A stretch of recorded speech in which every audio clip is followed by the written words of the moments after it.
Bom, 11 de junho de 1940. 11 de junho de 1940. Há muito tempo atrás. Você está falando de 85 anos. Mas por que eu quero voltar 85 anos no tempo? Vai fazer sentido. Em 11 de junho de 1940, o presidente brasileiro era o Getúlio Vargas. Nessa data, o presidente americano era o Franklin Roosevelt, em segundo mandato. Viria a ter outros, mas segundo mandato, reeleito. O mundo em guerra. A guerra tinha começado no ano anterior, Segunda Guerra Mundial. Nesse ambiente, o presidente brasileiro, Getúlio Vargas, fez um discurso num almoço ao Dia da Marinha, a bordo do encoraçado Minas Gerais, e ele tinha preparado o discurso uma semana antes. Por que eu estou dizendo que ele tinha preparado o discurso uma semana antes? Porque no dia anterior, o Roosevelt tinha feito um discurso para uma festa de formatura nos Estados Unidos, e ele mandou uma mensagem para os aliados, fazendo uma promessa de que estaria junto, que os recursos que fossem necessários os americanos empregariam para ajudar os aliados, e isso marcaria uma mudança na política americana. No dia seguinte, o Getúlio Vargas faz um discurso que foi interpretado como uma guinada à direita e que foi recebido pelos Estados Unidos como um recado de afastamento. Agora, olha que interessante. Pela tecnologia da época, não seria possível que o Getúlio Vargas tivesse conhecimento do discurso do Roosevelt um dia antes, porque um dia, naquele tempo, há 85 anos, era uma eternidade. E foi exatamente no dia anterior. Foi preciso que o Getúlio Vargas mandasse uma mensagem para o presidente Roosevelt, depois de ver a repercussão na imprensa internacional, que foi imediata, quer dizer, imediata naquele tempo, né? Sairia nos jornais do dia seguinte, colocando nas manchetes que o presidente brasileiro teria feito uma sinalização para a Alemanha nazista. A imprensa alemã gostou do que ouviu. Aí, 2 dias depois, o Vargas manda uma mensagem para o embaixador brasileiro para chegar ao Roosevelt, uma compreensão do que, veja, não é uma guinada, não estamos dando guinada nenhuma, era um recado que eu estava dando para o Brasil, é uma comunicação para o Brasil, mas foi recebido como recado. Ainda assim, olha que interessante, em função do discurso seguido da mensagem, os americanos, no governo Roosevelt, ajudaram a financiar a construção da CSN, da Companhia Siderúrgica Nacional. Então, por que eu estou voltando no tempo 85 anos? Por que eu estou falando do Vargas? Por que eu estou falando do Roosevelt? Por que eu estou falando dos Estados Unidos? Do Brasil? Por razões óbvias. O Brasil hoje e os Estados Unidos vivem um momento de alta tensão, alta temperatura. Talvez o momento mais difícil de resolver da história da relação entre os dois países, porque a relação entre os dois países ela é marcada por, como um documento histórico da Câmara de Comércio Brasil e Estados Unidos marcou, por encontros e desencontros, mas desencontros que ocorreram também em busca de um encontro. Agora, a gente não sabe muito bem se os Estados Unidos querem alguma forma de encontro, nem mesmo se o governo brasileiro, que embora diga que quer uma forma de encontro, se quer realmente uma forma de encontro. Há dúvidas no meio empresarial, há dúvida no meio diplomático de que o governo brasileiro, que a cúpula do governo brasileiro, de fato quer uma relação com os Estados Unidos. E há muitas dúvidas sobre se o governo americano quer uma relação com o Brasil. A gente tem hoje no Brasil pelo menos 4 mil empresas americanas operando aqui, com um volume de investimentos absurdo para o nosso padrão.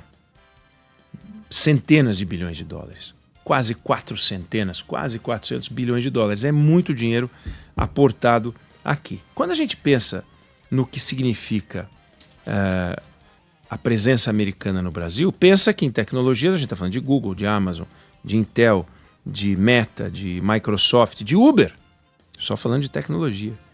A gente está falando de Alcoa, a gente está falando de ArcelorMittal, a gente está falando de General Motors, a gente está falando de General Electric, a gente está falando de Johnson Johnson, Procter Gamble, a gente está falando de Whirlpool, a gente está falando de... No setor do agro é um absurdo, né? Conhecidos como ABC, né? ADM, Bunge, Cargill.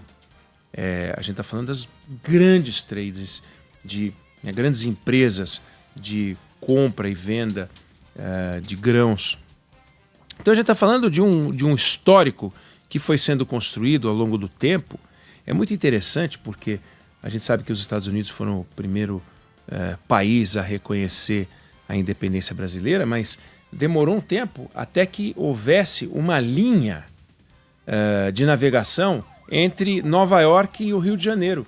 Você, para chegar naquele tempo para os Estados Unidos, você fazia Rio de Janeiro, Paris, ou Rio de Janeiro, Londres, e de lá para Nova York. Tudo por barco, naturalmente, né? Tinha avião.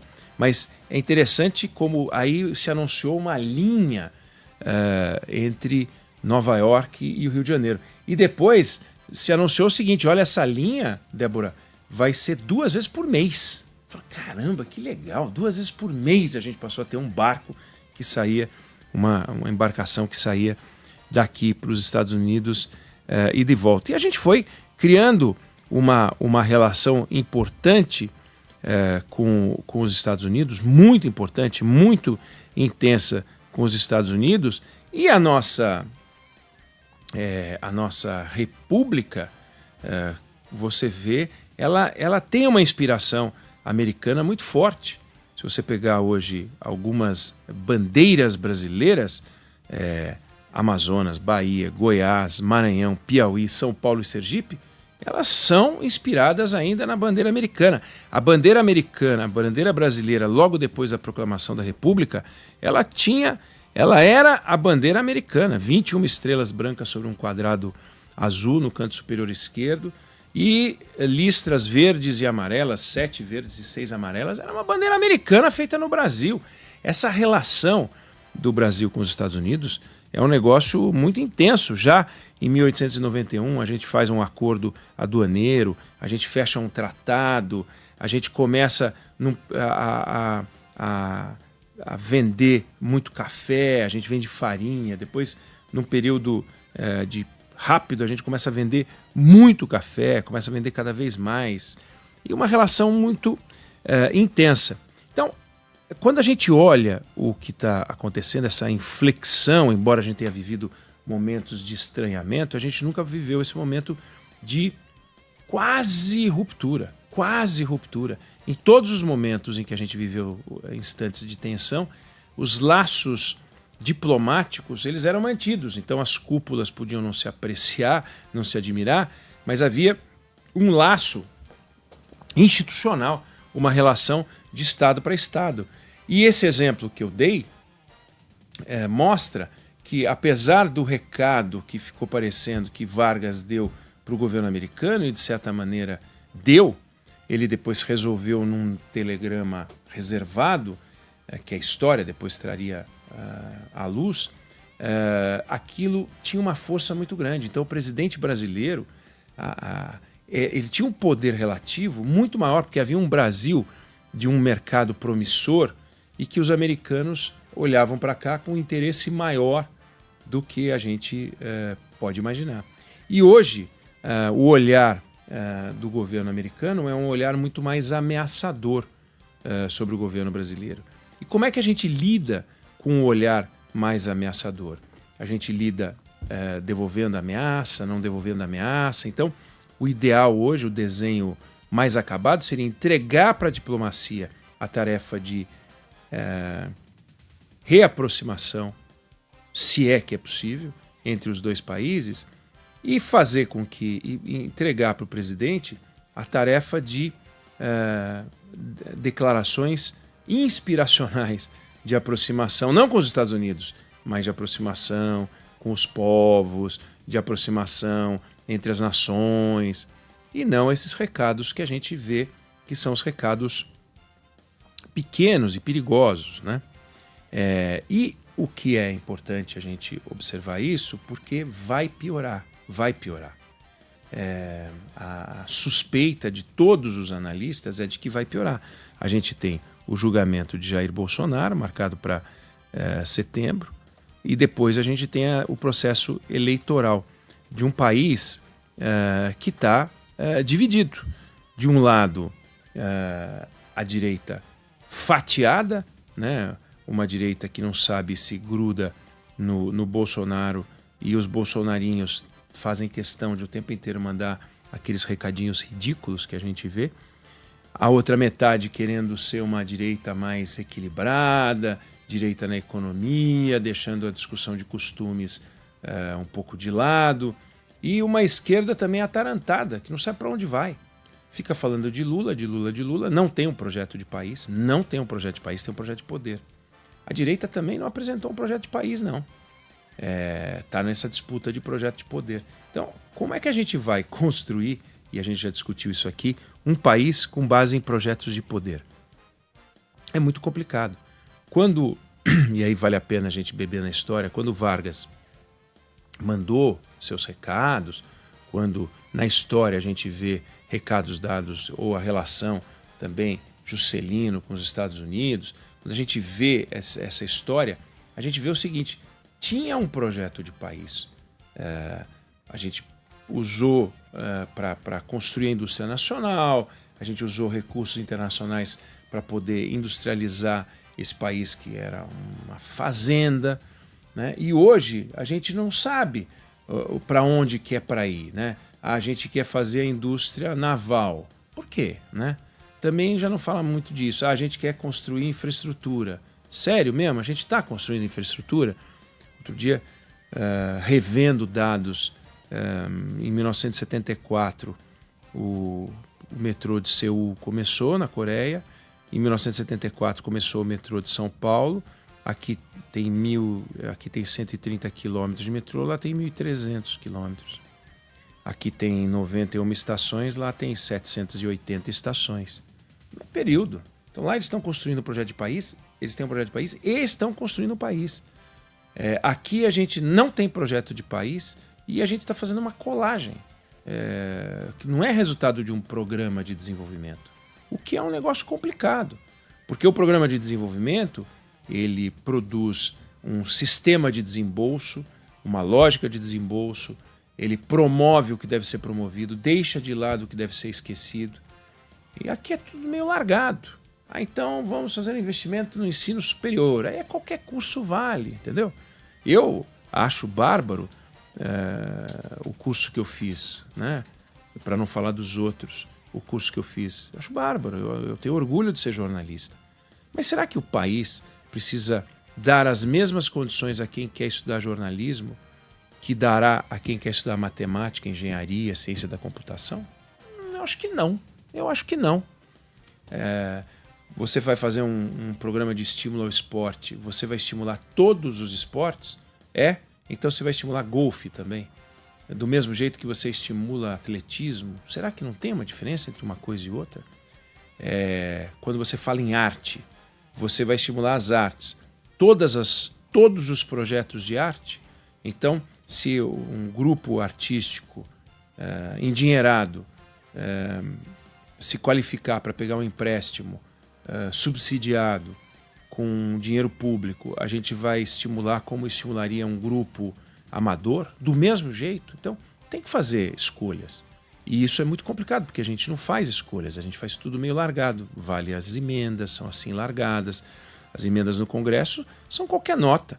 Vale a emenda do deputado. O nome do deputado é que serve de certificação para se a emenda é boa ou ruim. Está faltando esse projeto que a gente via existir e que hoje a gente não vê mais. Então, as relações entre o Brasil e os Estados Unidos, elas degringolam em momentos da história, porque a aderência ao projeto de desenvolvimento nacional diminui, então os Estados Unidos sentem o afastamento, como aconteceu no governo Geisel, por exemplo, que tinha uma aliança militar e industrial com os Estados Unidos, histórica, mas que ele vai se alimentar da Alemanha para fazer um acordo nuclear, né? Então há um afastamento em nome de um projeto. Você pode aprovar, você pode ser contra e tal. Hoje, o afastamento e a aproximação é de natureza ideológica, tanto de lá para cá, de Washington para Brasília, quanto de Brasília para Washington. Mas se tem um cara fazendo isso do lado de lá, a gente tem que fazer o mesmo do lado de cá? É pertinente? Eu acho que essas são perguntas que a gente tem que se fazer e que são fundamentais. E quando a gente vai para a história, a gente vê que, aparentemente, posso estar enganado, os historiadores podem corrigir, mas a literatura está aí para nos mostrar, os livros de história estão aí para nos mostrar. A impressão que dá é que os gestos diplomáticos e os movimentos diplomáticos, eles se prestam a consolidar um caminho e uma direção. E hoje, os gestos diplomáticos, eles não se prestam a consolidar um caminho e uma direção. Eles se prestam a consolidar um esforço meramente eleitoral. Não há por trás uma grande estratégia. E quando você não tem estratégia e os movimentos são meramente táticos, o país fica à deriva. E eu acho que a história nos ajuda a iluminar o caminho. Para onde a gente quer ir? É o que os antigos sugeriam existir. Um caminho a seguir que a gente hoje não enxerga. O que nos deixa muito inseguros como país. Inseguros sobre os caminhos que o país está adotando. Quando eu digo país, eu me refiro ao governo, porque essas relações são de governo para governo. Eu não sei se você concorda ou se você discorda, mas essa é a opinião que eu tenho sobre o assunto.